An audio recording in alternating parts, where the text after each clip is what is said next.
One of the most valuable means of pest control as organic gardeners that we can really employ is trying to entice and bring natural enemies, other types of beneficial insects to our garden spaces to help us with that pest control naturally. Because again, we're choosing when we do organic production not to utilize a lot of types of herbicides and insecticides and fungicides and other types of pesticides.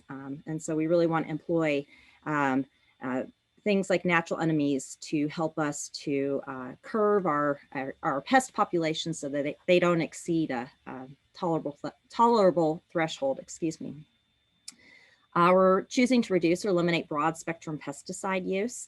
Broad spectrum pesticides, for example, insecticides sometimes can kill things like natural enemies as well. And so we want to be very careful that we're limiting use of those or not using those at all so that we can build those beneficial insect populations and not destroy them. And, you know, when you decide to garden organically, you're also exercising your gardening preference.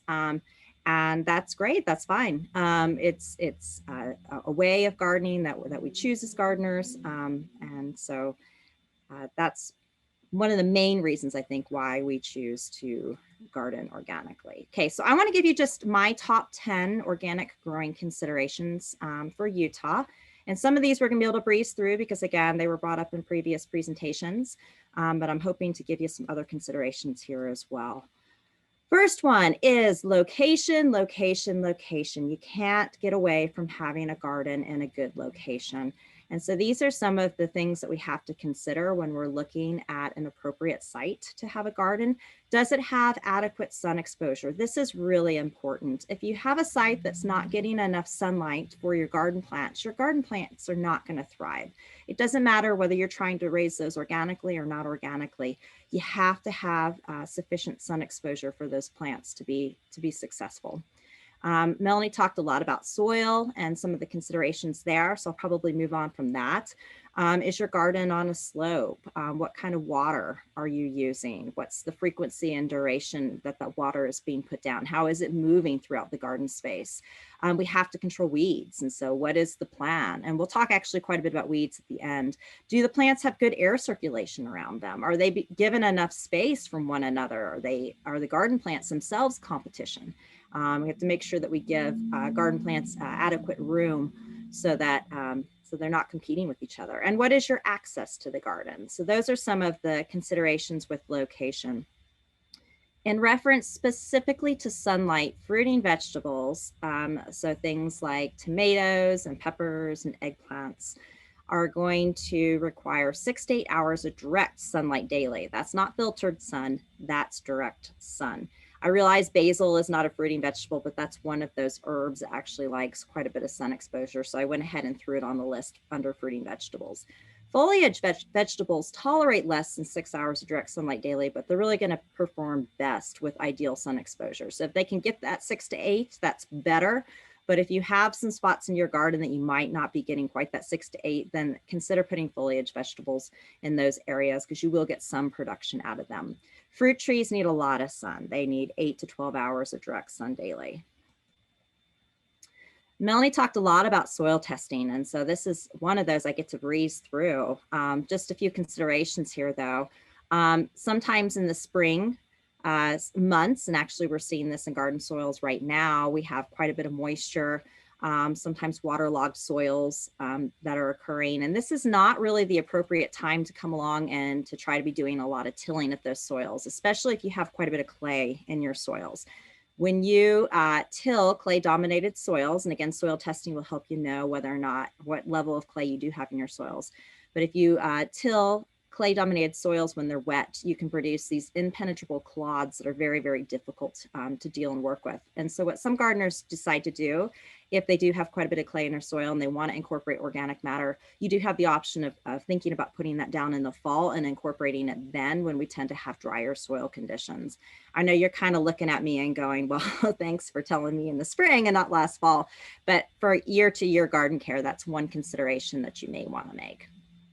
And of course, you can go to this site, usual.usu.edu, to get soil testing information. I want to point out though, you saw that waterlogged soil, and a lot of times gardeners are going to give up and say, I just really don't have very good soil. And, you know, I don't know that gardening in this spot's a really great option for me. Maybe I should just throw in the towel and build raised beds instead. This is actually the same site, the same garden site 2 years after that original picture was taken. So as you continually work with your soils year after year and improve them, you improve those conditions, you can have very good productivity if you're making good garden management decisions. And just a few more pictures here. Hopefully I can come back and talk about some of the innuendos of that picture, but I want to make sure we get through the presentation materials first. Melanie also talked quite a bit, and I certainly echo what she was saying, is that organic matter, small annual additions of organic matter is really key and critical for healthy soils. Here in Utah and really all over the United States, we tend to have low organic matter percentages in our native Utah soils. And so usually it is recommended that you add it. It's the key to improving many soil quality problems. I like to just put on a side note that sometimes we get calls or questions about earthworms. If you're seeing earthworms, you actually are doing all the right things to have a productive garden. They're a really good indicator of good soil quality, soil health, and good soil conditions for growing healthy garden plants. There are a lot of different types of microorganisms that we find in soil. I just like to say, don't try to control this process. I liked how Melanie kept harping on the fact that simplify, simplify when it comes to soil care. If you have a very vibrant, dynamic community of microorganisms in the soil, that is going to yield in your favor. So soil is a combination of organic matter, weathered rock material, that's our mineral fraction, which constitutes our sand, silt, and clay percentages. But it's also air, water, plant roots, and micro and macroorganisms. And when we add organic matter to sand, silt, and clay particles that you see over here on the far side of the screen, where we have the fly right above it, what happens is that the decomposition of that organic matter helps to produce the glues that help to bind those particles together into what we call aggregates. And once we have aggregation or soil structure formation in the soil, now we have made it possible for water and air to move in the soil, to move down within the soil, and of course with gas diffusion back out as well. And we have created macropore space for to create pockets where that air and water can kind of hang out in the soil. And those are conditions that are absolutely necessary for good plant growth. I want to show you another picture here as well, and then we'll move on from soil. But this is an ideal soil by volume. And so again, we talked about that mineral fraction, these mineral particles, 45%. This is what you can think of as the sand, silt, and clay. Again, our weathered bedrock, okay, or our weathered rock material that's making up our soils. About 5% organic matter is actually a pretty good level if you can be reaching that. That's things like humus, so that's decomposing organic matter that's moving down into the soil, plant roots, and macro and microorganisms. But the other half of soil actually for an ideal soil is air and water. And what happens if we tend to apply too much water too often, that water fraction increases from the 25% and starts to move into that air fraction. And so that is why it is actually not healthy for plant growth if we are applying too much water too frequently to our soils, is because we actually start to kind of move into that air, that 25% air fraction, and we don't have sufficient gas diffusion airflow around those roots, which is really, that can actually lend to the decline and death of plants over time. I did mention before that we recommend small annual additions of organic matter. It's really hard to get in trouble with things like salinity and knocking off our carbon to nitrogen ratio. I can talk about that very briefly, but if you're only adding just a little bit, it's really hard to get in trouble, okay? So if you're starting to garden a brand new area and you feel like it's low in organic matter, you could consider 2 to 4 inches of a well-composted organic matter material. that first year. But then after that first year, you're really looking at only incorporating 1 to 2 inches of organic matter annually to maintain those organic matter levels in your garden soil where you want to keep them, okay?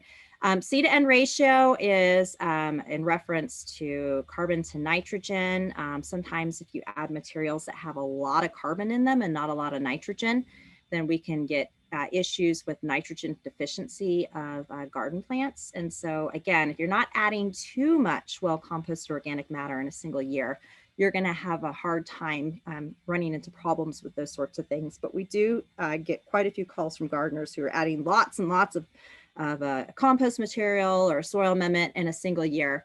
And then they have some issues in terms of their plants struggling and maybe showing some symptoms of nitrogen deficiency. So it's something you want to look out for.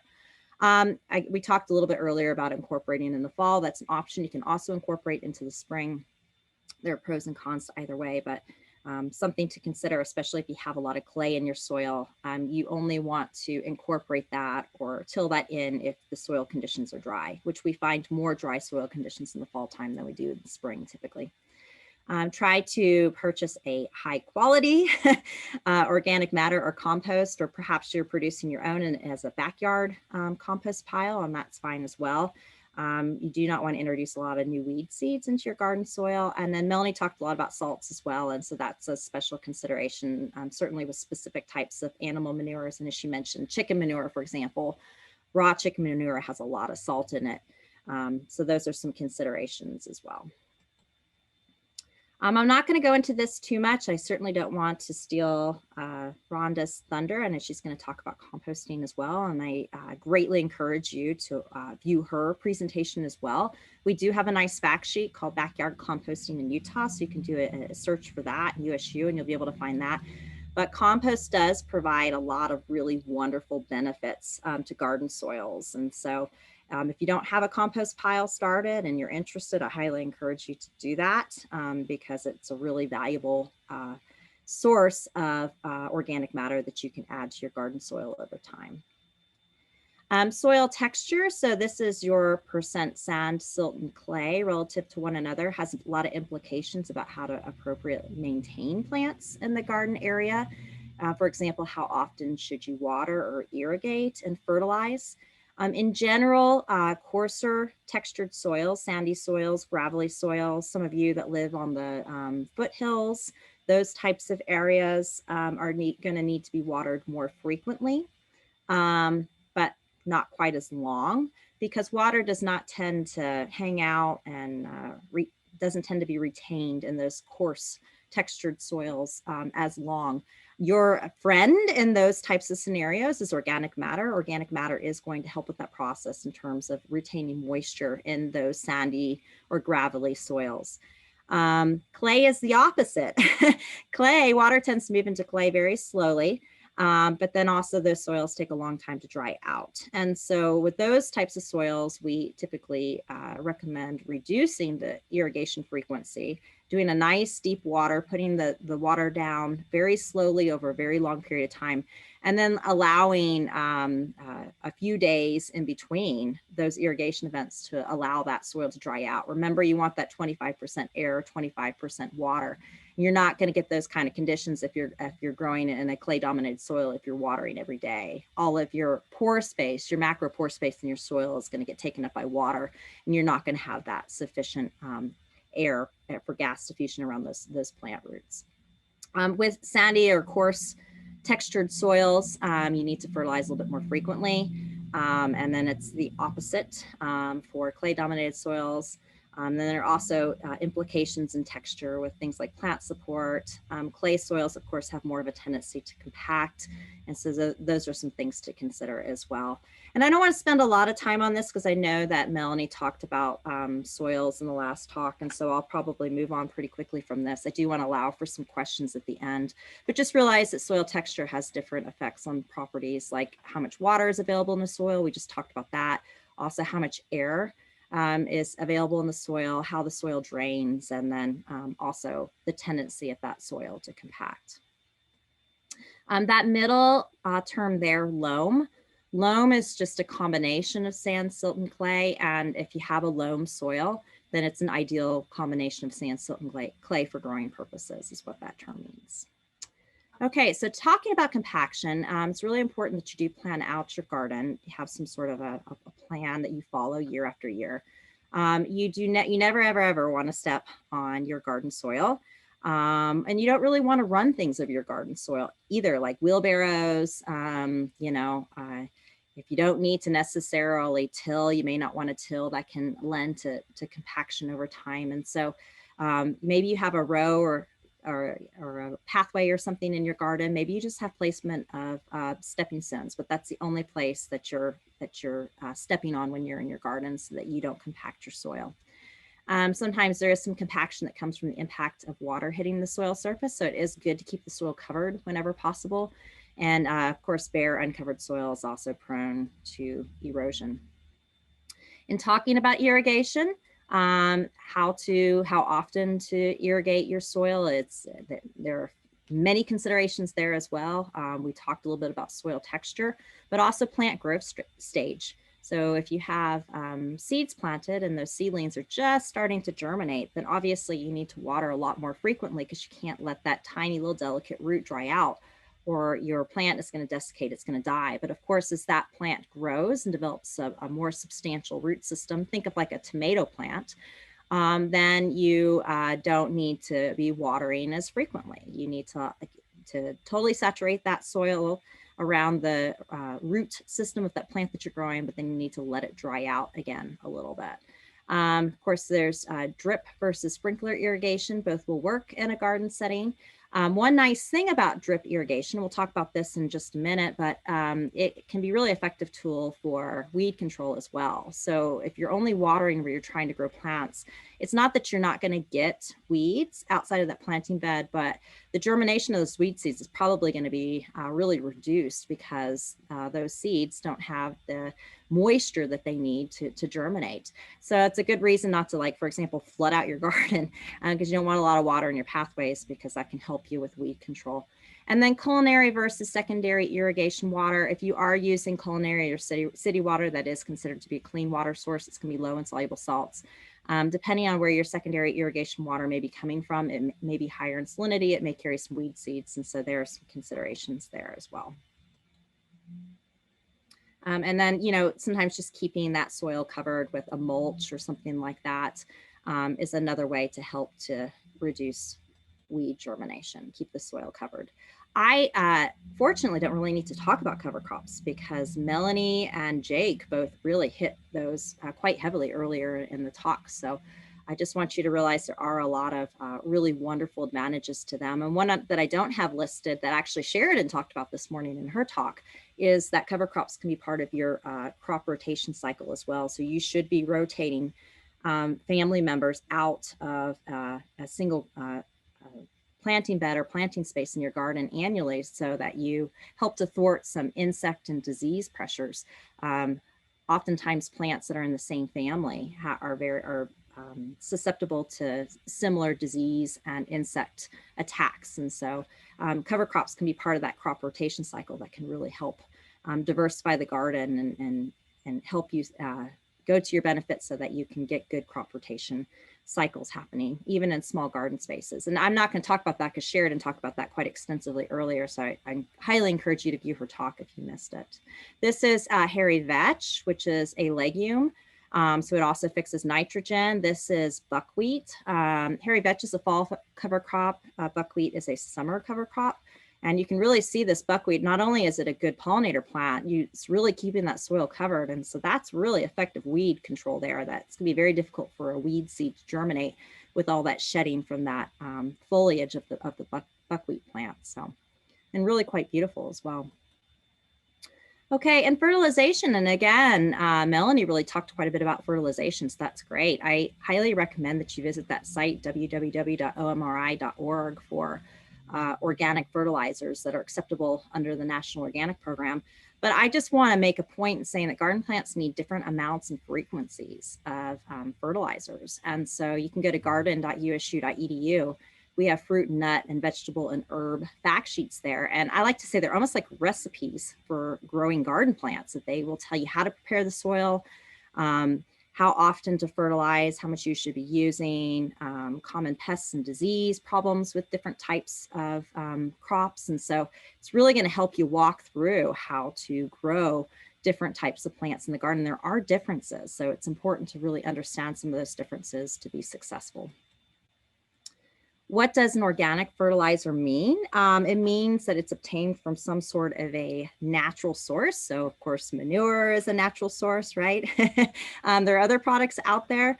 I pulled this one. I'm not trying to pick on Milorganite. It's a wonderful fertilizer product. It's used a lot oftentimes in golf courses and places like that, but it's treated sewage sludge. And part of the reason why I pulled this is because when you go to a garden store, you may very well see that they advertise a product like Milorganite as organic. It does come from a natural source. Now, Milorganite cannot be used with USDA certified production, okay? But because it is a natural source, then it may be listed as such. So just realize that there's different labeling between certified agricultural commodities and garden stores or garden types of supplies. Garden production is largely unregulated, where agricultural commodities are very, very highly regulated under the National Organic Program. So these are just a few examples, and you can read these. We do have a nice fact sheet selecting and using organic fertilizers. It's going to go through details between different types, and so that's a really nice resource for you in selecting what it is that you want to use. My next tip is creating Refugia, recognizing those natural enemies that are going to help you to control insect pest populations at a tolerable threshold. Things that you can do to really help to build and sustain their populations are things like having continuous blooms in the garden. So always having something in bloom, spring, summer, and fall. A large variety of flower shapes and colors. Practicing integrated pest management for insect control, and doing things like intercropping herbs, flowering herbs with some of your plants that you're planting are really going to help to entice these types of things to come to your garden and stay there. This is the larval form of a ladybird beetle or a ladybug. So you have to recognize also what these things look like at different stages of their life cycle. They can look quite different from their adult or mature forms. So floral abundance near fields and farms, nice diverse garden plantings. These things are also going to attract native pollinators and other types of beneficial insects to the garden. I like this picture because you can see how some of these herbs or some of these flowers are interplanted with some of these cropping plants. They have a lot of benefits. And native and herb gardens provide quality sources of nectar and pollen. So plant a diverse garden with vegetables and herbs and flowers. And then you have to manage pests. And this is going to be your go-to site for that, Utahpests.usu.edu. It's got a wealth of information. If you have not been on this site and you want to garden organically, I almost have to say it's essential. You get very familiar with this site. It's a wealth of information. Not all the recommendations in the site are for organic gardening, but organic recommendations are included when they're appropriate. And so it's really, really essential that you learn what's on the site, how to navigate this site. This is your go-to for pest control. Just a reminder that organic approved pesticides aren't always safe for bees and other types of pollinators. Chemical control is not really necessarily, as an organic gardener, your first go-to in most cases. Some of these products can still be utilized, but you want to think about other ways of controlling pests as well. And again, that Utah Pests website is going to help you know what's appropriate for different types of pests. And these are the types of things we're trying to promote, things like lacewings, a really great predator of things like aphids, thrips, mealybug scales, and there are different types of flowers going to attract these populations. Remember that not all of these life stages are utilizing these flowers. It may be, for example, the adult is utilizing them for a nectar source, where the larvae may be preying more on these pest insects. And so we want to try to, again, build these populations, but we want to keep them around our yard and garden, and those are the types of plant materials that are going to help us to do that. Other things are things like parasitoid wasps. Again, a lot of attractive flowers. I will give you a site where you can have access to these notes. So you'll be able to reference this later. So don't worry about trying to write anything down. Ladybird beetles and mantids. These things like brambles, which are like berries or permanent plantings, hedgerow plantings, things like that. Okay, I do want to spend some time on weeds because this is maybe something that hasn't been touched with some of the previous presentations. And I know that there's probably a lot of interest in. You are, as an organic gardener, choosing to really not utilize a lot of really effective herbicide technology. And so you really do need to think about other measures for controlling weeds. One thing that's important is to maintain good plant health. And thinking about some of those other things that we were talking about earlier, only putting water where you're trying to grow plants, trying to keep the soil covered, possibly putting down mulch in areas where you don't want weed development are really important. Organic herbicides really are very limited. They're non-selective in terms of what they target. Oftentimes they're contact only, meaning they don't move to other plant parts. And so they're really only going to have an impact on the plant part that the herbicide's coming in contact with. So it may not, for example, target the root system. They can be expensive, sometimes quite caustic, and provide very poor control of perennial weeds. So I don't think the chemical control is probably, even organic chemical control is probably your best option for weed control. But I want to give you some other techniques that might be a little bit more effective and still work with your preferences as an organic gardener. One thing is to make sure that you're targeting the weed at the vulnerable life stage. Realizing that annual weeds rely on production and maturation of seed year after year to be able to come back. The mother plant doesn't come back, it must reseed itself. So for annual weeds, these are both winter annuals and summer annuals, you never want to let them go to bloom because of course after that bloom stage is when you're going to have seed production. So making sure you don't have blooms of these weeds, annual weeds, is really important. Biennials typically have a full year growth year one. And it's that second year that they push up a flower and mature seed. So same thing with biennials, they rely on seed production to come back that third year. And so you want to target any of those weeds, biennial weeds that are in bloom, and make sure that you get those out of the garden. Perennials, depending on the perennial, not all, but can potentially spread via seed and roots.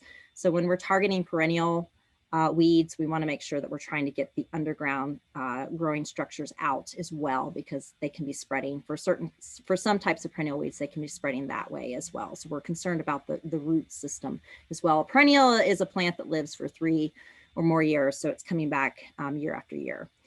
You want to minimize tilling soils with really high weed seed bank or a lot of potentially viable weed seeds in the soil. Now, if you're starting to garden a new space, you probably are going to have to initially till that area. But if you know that you have a lot of weed seed pressure in that area, sometimes tilling can bring those weed seeds that are still viable, but they are located too far down into the soil profile to be able to germinate and to grow into weed pressure. And so tilling is going to help to bring a lot of those weeds up to the surface, and they can then, of course, germinate and become a problem for us that year. So I guess I'm not saying don't till, but only till when it makes sense for you to till and it's in your best advantage. It's something you definitely want to consider. Really being careful about what you put into your garden soil, whether it's a mulch product or a compost, or if you're watering with secondary irrigation water that has a lot of weed seeds, that can be a way that we can build up that weed seed bank in the soil that becomes problematic for us year after year. We already talked about mulches. We talked a little bit about only putting water where it's needed. Weeds like water too. And of course, we do need to manage weeds because weeds are competition for our garden plants. And so it's very important that we don't allow for that competition to continue so we get good productivity out of our garden plants. The stale seed bed technique is a soil preparation technique. And this is an idea where maybe you haven't started a garden, or maybe you have a garden that has a really high weed pressure. You spend an entire growing season, and I'll tell you why an entire growing season in a minute, but you spend an entire growing season basically growing weeds. You want to grow weeds. You water that area, you're taking care of that area, but then as you have the weed germination, then you go ahead and you terminate those weeds, maybe by pulling If you're comfortable using an herbicide in that area, then you could apply an herbicide, but however it is that you're deciding to kill those weeds, you're doing that. And basically you have prepared that soil and that you've lowered that weed seed, or you've lowered that weed pressure in that area, that makes it easier to control weeds year after year from that point on. Now it's really important that after you've done a stale seed bed technique, that you don't come along and double dig or till that garden area, because again, you can surface viable weed seeds that were located deeper in the soil up to the surface, and then they become weed pressure for you for the following year. So you don't want to follow that with a tilling or a soil agitation event. Hand pull weeds before or during the flower stage, we talked about that. Soil solarization is another tool that some organic gardeners use, and that is where you're putting down clear plastic, not black. It is clear plastic. That's kind of another soil preparation technique. You're putting that down during the hot summer months, the hottest summer months, and at least 3 of them. So here in Utah, we're probably looking at July, August, September. You want to try to get the area fairly flat. You actually want to water the area prior to putting down the plastic. You want to weigh that plastic down so it's as close in contact with the soil surface as possible. And what happens is the soil kind of superheats about 2 or 3 inches down into the soil. So any viable weed seeds that were in that zone, that soil surface down to 2 or 3 inches down into the soil, essentially becomes cooked and isn't going to be able to germinate. Now that's not going to do anything, for example, to alleviate pressure from underground spreading structures of perennial weeds. Things like field bindweed or morning glory or quackgrass or things like that are going to have underground spreading structures that go much, much deeper than 2 or 3 inches down into the soil. But for annual weed seed, it is an effective tool for trying to eliminate or trying to reduce the germination of weed seeds in that area. I have to use a caveat with this, a flame burner. This is a very localized heat source. It's a shielded heat source. We have had, unfortunately, some major wildfires in Utah that have been started by people using some of these types of things. And so you have to be very, very careful. Make sure you have a water source nearby, but it is a way in which for, again, usually the annual weed seeds, when they first germinate in the spring, can come along and can kind of burn them down, and so that they don't have ability to really take off and grow. Just be very careful with that. And then Melanie and Jake both talked about using cover crops, both winter and summer. So I'm going to move on from there because they were able to cover those topics. This is where you can go to get my notes, organicforecast.org. So you'll see in that top line, organicforecast.org. If you go there, this is a blog that I maintain. I just populated just this morning, just go under blog on that site. I just made sure that I posted my notes so you can go back and reference those. And then Ginger, if you don't mind also, would you just put that in the chat function? So that if folks didn't quite catch that, then they can see it, that site and those chats. So while you guys are populating some questions in the Q&A, I'm just going to give you a little garden inspiration. I love doing this time of year because it's all the things that we have to look forward to in the next coming months. And gardening is, of course, so exciting as these plants start to grow. Just want to make a point real quick with these carrots. That's another thing I oftentimes see is you do have to appropriately thin different types of garden plants to get good production of them. And carrots is one of them. You have to give them space. They don't want to be in competition with one another. So this is Swiss chard. This is a tomatillo blossom. These are pictures I took. And so these are some of our garden spaces out at Wheeler Historic Farm. Attracts a lot of different types of insects, beneficial insects. This is cilantro in bloom, really great for attracting lacewings. Of course, we do have some garden pests, other things like spiders that help us to control populations of things. This is a nasturtium blossom. Okra, if you've never grown okra, beautiful blossom on those. Okay, and I'm just going to flip through these really quickly because I hope you're enjoying them and not annoyed by this, but I love to see what is on my horizon. If you have yard and garden questions, you can email them to us. This is the site where you can send them. mastergardener@usu.edu. Please do spell gardener correctly. It does have those 2 E's.